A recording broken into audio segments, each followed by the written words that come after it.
What's up, guys? My name is Ace, and Season 4 is right around the corner. It is coming tomorrow, and today we got the patch notes a little bit ahead of the update, letting us know all of the changes, fixes, and balancing that's going to be taking place with the update. And in today's video, we're going to be taking a deep look at the multiplayer side of things, excluding specific weapon balancing details. That will be covered in a separate video tomorrow, so I can actually have the before and after testing for you guys once we get the update.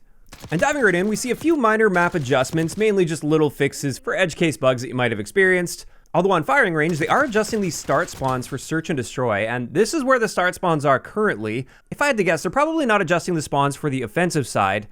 I don't know where those would go aside from where they're at, but for defense, perhaps they're going to move it down to the bottom firing range area. However, then we might run into the issue of the offensive team being able to rush plant A before the defense can get there, so I'm curious to see what they end up doing with this. Since at least on paper, as somebody that doesn't really play Search and Destroy at all, the current spawn locations do seem to make sense to me, although they probably favor defense a fair amount. Now, additionally on firing range, they're fixing the water alignment with the ground, and I took a little run around to see what the issue was here, and what I found is there's just no puddles or anything on the map, and I think there are meant to be at least some puddled areas, but the alignment is messed up currently, so I think we're going to be seeing some puddles appear on firing range.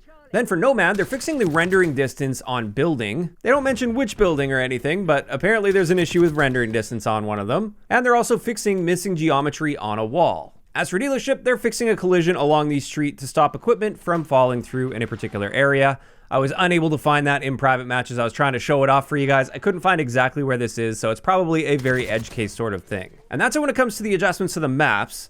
Next, for free-for-all, they're making general improvements to the spawn logic in free-for-all game modes. And that's great to see. I haven't played free-for-all at all in Black Ops 6 because I've heard nothing but issues with free-for-all in this game. And a big part of that is with the spawn logic. So hopefully there's going to be some nice improvements here, and maybe I will check out free-for-all after the update. And then for Infected, they're addressing an issue that would sometimes prevent the first infected player from accessing their loadout. When you get first infected, you're meant to still have your loadout and your gun and everything, just to give you that leg up to help you get another player infected, and then that loadout is meant to disappear. But apparently that's not always working in the game's current state. Next up is where we have the section of weapon and attachment adjustments. Like I said, we're covering the weapon adjustments in great detail tomorrow. Just a high-level overview, though, some of the big things that are changing here. It does appear across the board, LMGs are going to be receiving some really nice buffs, primarily focusing on mobility as well as recoil control. And for the burst marksman rifles, these are going to have a noticeably shortened burst delay as well. So they're really trying to bring those particular guns up in the meta a little bit because they acknowledged with the faster pace of play that these guns are just having a hard time competing. And that's just the high-level overview. Those are the primary things that you'll notice are different. But of course, we will be covering those specific changes and all of the other ones to the weapons in great detail tomorrow. However, I should also mention attachment adjustments. It looks like they're going to be buffing the heavy stock and combat stock's flinch resistance, as well as the view kick and gun kick when holding your breath with the marksman grip. They're going to be buffing these pretty much across the board for most of the guns in the game. And this was apparently designed to address variances in weapon classes where some guns are getting a bit more of a buff with these attachments than others. This is just meant to bring them in line for all of the guns. And they did mention more adjustments like this will be coming in the future as well. But this was just the start to that. After that, they're fixing the Napalm Strike, where sometimes there'd be lingering fire from a Napalm Strike long after it was meant to be there. That should be taken care of after tomorrow's update. There were also several missing voice lines across multiple operators that are apparently fixed. They're also rolling out an expanded version of the death recap widget to provide more details about how you died. So when you die, this is what pops up on the top right of the screen that'll tell you if you were affected by firing an unsuppressed weapon or an enemy UAV ping.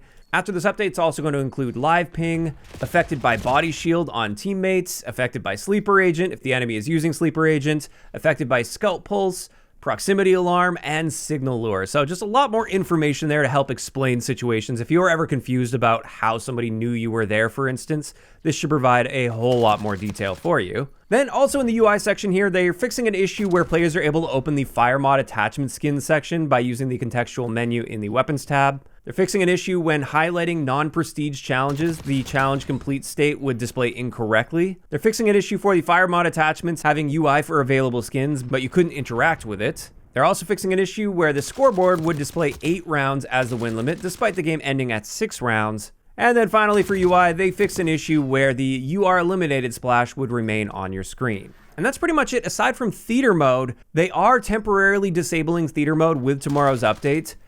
due to an issue with loading replays. And this is something I've been noticing anytime I try to use theater mode in this game. A lot of times it just crashes my game entirely. Other times I literally just can't select the game that I want to watch in theater mode. It'll show up in the menus, but when I click it, just nothing happens. So I'm glad to see they are going to be working on that. They're not just ignoring this issue since most people don't use theater mode at all.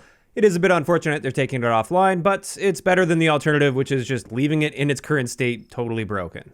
Then for ranked play specifically, they just updated some restrictions, so the C9 is going to be restricted in ranked play as well as flashbangs after tomorrow's update. And there we go, that's pretty much it as far as the stated changes that are coming to multiplayer with tomorrow's updates outside of the weapon balancing changes.